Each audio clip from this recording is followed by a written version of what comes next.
there, this is Tech Grandma. I create short videos providing technology and software tips in easy to understand format and language.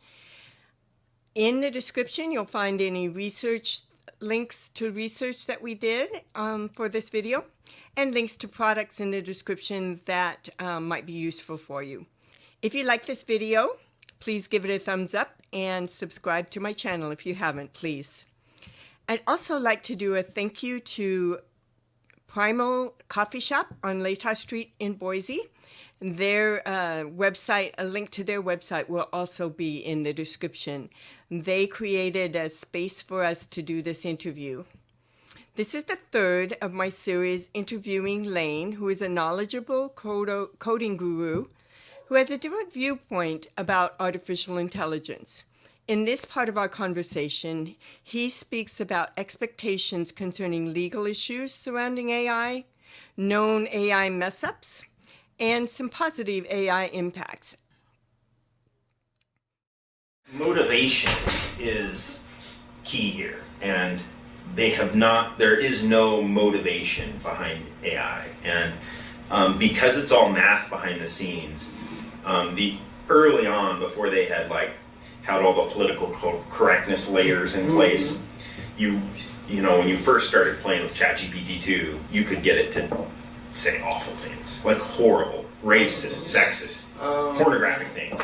And it was very easy, and it really gave you the sense of the model is trying its best to give you what you want. So it's trained on the entire internet, and the internet is filled with horrible things. Oh, yeah. So if you say anything derogatory about anyone, it will take all of the training data that mathematically puts stupid, let's say, next to Trump, and it takes all of that in mathematical space. It takes all of those words and puts them together, and it uses all that data to generate just whatever anybody who puts those words close together would want to hear. And if you do it with Jews or African Americans, just dumps it out there. Because what it's doing is it is trying its very best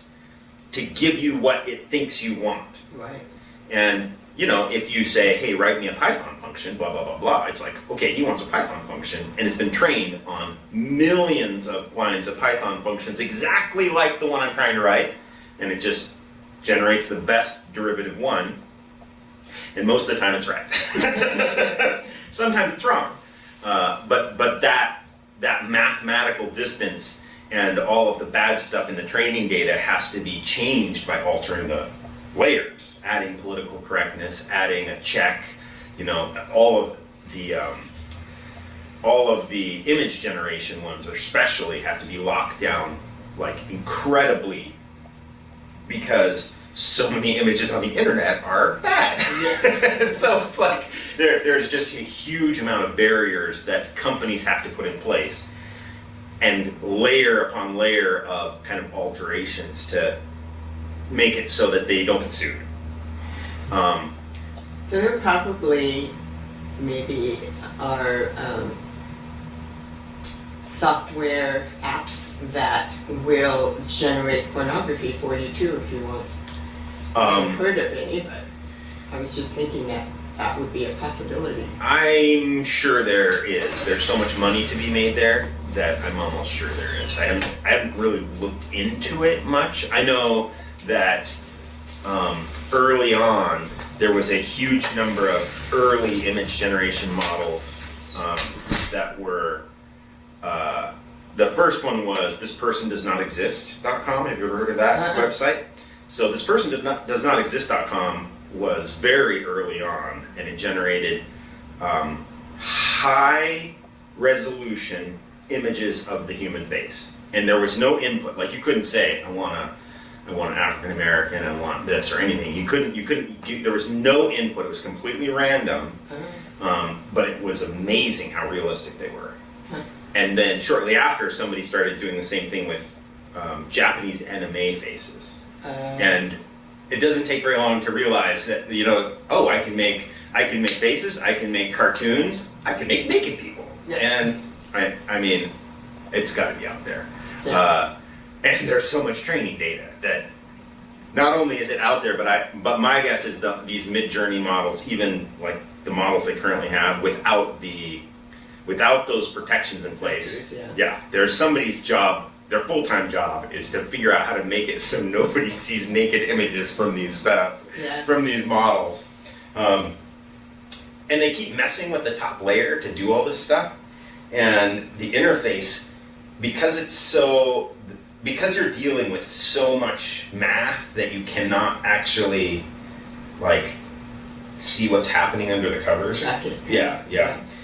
Because what you're dealing with is convert every word to a number and then put it in n-dimensional space and then solve the best equation to get to. I mean, it's very complicated. You can't go back. But what that means is they'll adjust the layer and they'll be like, okay, from now on, when somebody says Native American, we do not want cowboys shooting Indians. So they make this change. They train the model by showing it the kinds of images they want to be shown, and then they say, okay, here's a new version of the model, right? But what that does is it affects all the rest of the model, and nobody really knows how it affects it. Right. So it's like a constant battle. Yeah. And there's a couple of websites out there that give AI's math tests every day, and you can watch. As like it'll get an A plus, an A plus, an A plus, and then they'll make some sort of change, and then all of a sudden that same model the next day B minus, C minus the next day, and then F, because all of a sudden they made changes over here and changes over here, and somehow they messed up its ability to understand basic math. So I mean, there's just a lot of complexity. That's the way computers have been forever. It's like you have to be so careful about any changes in coding and stuff because it can affect a lot of other things down the road. Yep. At least within computers and coding, though, you can like see, oh, I changed this and it broke that most of the time. But this is like unsolvable, very black box. Because it's so huge. Because you're dealing with equations in multidimensional space that you can't go backwards. It's like, okay, we trained it on everything on the internet, and we want to take out all pictures of bunny rabbits. Like, no, you're going to have to really work hard to do that. It's like, there's a lot of pictures of bunny rabbits that weren't. Well, that's pretty much, you kind of answered the other questions I had was the benefits, which you were talking about, and the cons, which you also touched on. So yeah, there's some other benefits I feel like that people don't really talk too much about that I'm curious to see how. I feel like even though it's derivative, right, there is still a lot of benefit from people having derivative, easily available information. And I don't know if you've used Gemini much or Bing to get your results, but like it's so nice when I ask a question, like I say, when is the next Gonzaga basketball game? And instead of it giving me a bunch of links to a schedule, it actually just says, I've read the website, this is the answer.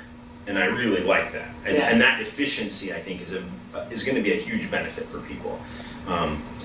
It's when you're talking about the internet, every like second you save somebody is multiplied by billions of people, and that's like time to use on other better stuff. Yeah, so that's true.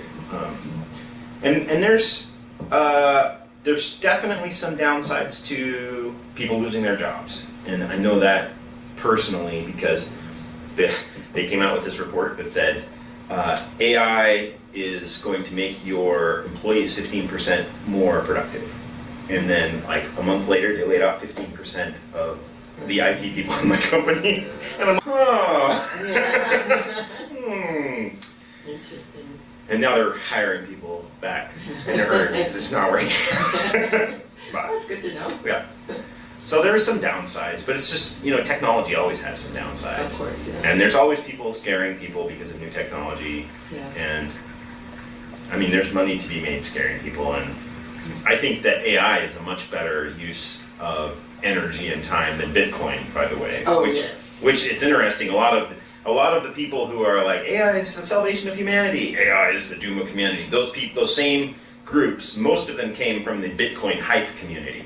And, you know, like 3 years ago, it was all, Bitcoin's the savior of the world, Bitcoin is the doom of humanity. And they just kind of moved because there's money to be made in getting any emotional response from people, which is one part of the problem. Have you invested in Bitcoin? I haven't, no. Me neither. Nope. I see it as a legal Ponzi scheme myself. But I guess I mean, there's a lot of, I have a friend who's made millions off of Bitcoin. He cashed in his 401k and invested it all in Bitcoin. Oh, wow. And he's crazy. But he's rich. Crazy rich guy. Yeah. So, you never know. But well, thank you so much. That's all I have. Yeah. I really appreciate your knowledge and your input. I hope you found this conversation with Lane as interesting as I did. I really appreciate his knowledgeable input and making time for this interview in his busy schedule. In my next video, I'll be showing off digital business cards, an up-and-coming way to network. Bye for now.